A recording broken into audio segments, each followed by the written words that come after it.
आज की वीडियो में हम आपको श्री राम के न्याय से जुड़ी एक कहानी के बारे में बताने जा रहे हैं।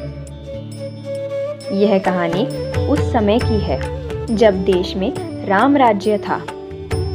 भगवान श्री राम अपने दरबार में लोगों की समस्याओं का समाधान करके लोगों को न्याय दिलाते थे। एक बार की बात है, भगवान श्री राम का दरबार दिन भर सबकी समस्या को सुलझाने के बाद दरबार की कार्यवाही समेट रहा था।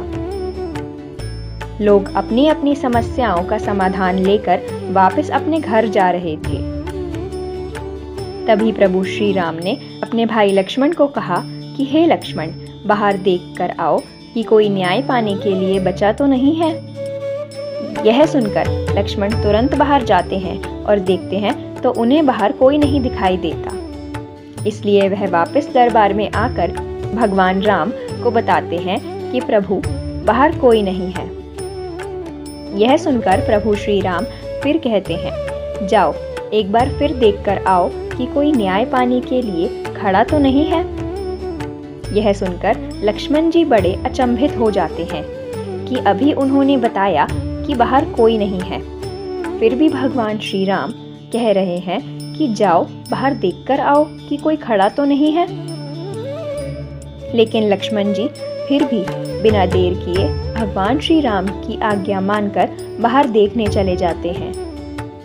वह इधर उधर देखकर वापस ही लौट रहे होते हैं कि उनकी नजर एक कुत्ते पर पड़ती है। उस कुत्ते के सिर पर चोट लगी होती है।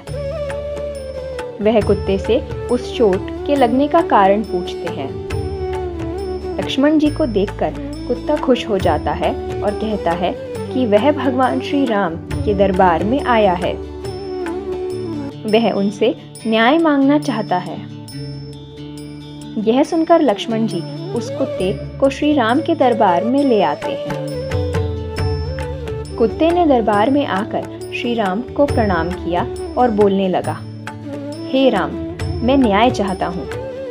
मेरे साथ बेवजह हिंसा की गई है। मैं चुपचाप बैठा हुआ था। सर्वथा सिद्ध नाम का एक व्यक्ति आया और बिना किसी वजह के उसने मेरे सिर पर छड़ी से वार किया।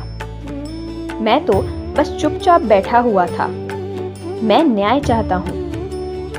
भगवान श्री राम ने पूरी बात सुनी और फिर इस बारे में अपने मंत्रियों और दरबारियों से चर्चा की। फिर यह चर्चा होने लगी कि उस भिखारी को क्या सजा दिलानी चाहिए। इस पर सबने कहा कि यह एक अलग मामला है। इसमें एक मनुष्य है और एक जानवर है, इसलिए इस समस्या पर सामान्य कानून लागू नहीं होंगे। इसलिए राजा होने के नाते यह आपका अधिकार है कि आप फैसला सुनाएं। फिर राम जी ने कुत्ते से पूछा, तुम क्या कहते हो? क्या तुम्हारे पास कोई सुझाव है? कुत्ता बोला, हाँ, मेरे पास इस व्यक्ति के लिए एक उपयुक्त सजा है। वह क्या है, बताओ? तो कुत्ता बोला, इसे कालिंजर मठ का मुख्य महंत बना दीजिए। राम जी ने कहा, तथास्तु, और भिखारी को प्रसिद्ध कालिंजर मठ का मुख्य महंत बना दिया गया।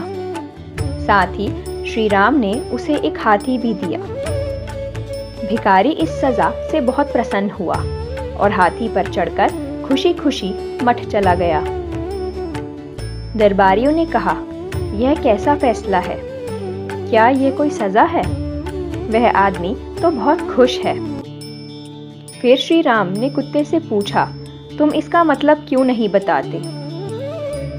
कुत्ते ने कहा, पूर्व जन्म में मैं कालिंजर मठ का मुख्य महंत था और मैं वहां इसलिए गया था क्योंकि मैं अपने आध्यात्मिक कल्याण और उस मठ के लिए सच्चे दिल से समर्पित था, जिसकी बहुत से दूसरे लोगों के आध्यात्मिक कल्याण में महत्वपूर्ण भूमिका थी।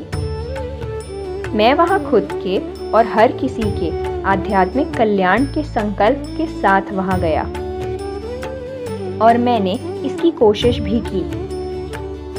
मैंने अपनी पूरी कोशिश की, मगर जैसे जैसे दिन बीतते गए, धीरे धीरे दूसरे छोटे मोटे विचारों ने मुझे प्रभावित करना शुरू कर दिया।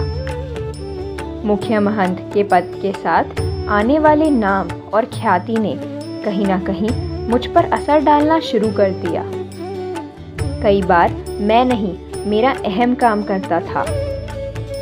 कई बार मैं लोगों की सामान्य स्वीकृति का आनंद उठाने लगता था। लोगों ने मुझे एक धर्म गुरु की तरह देखना शुरू कर दिया था।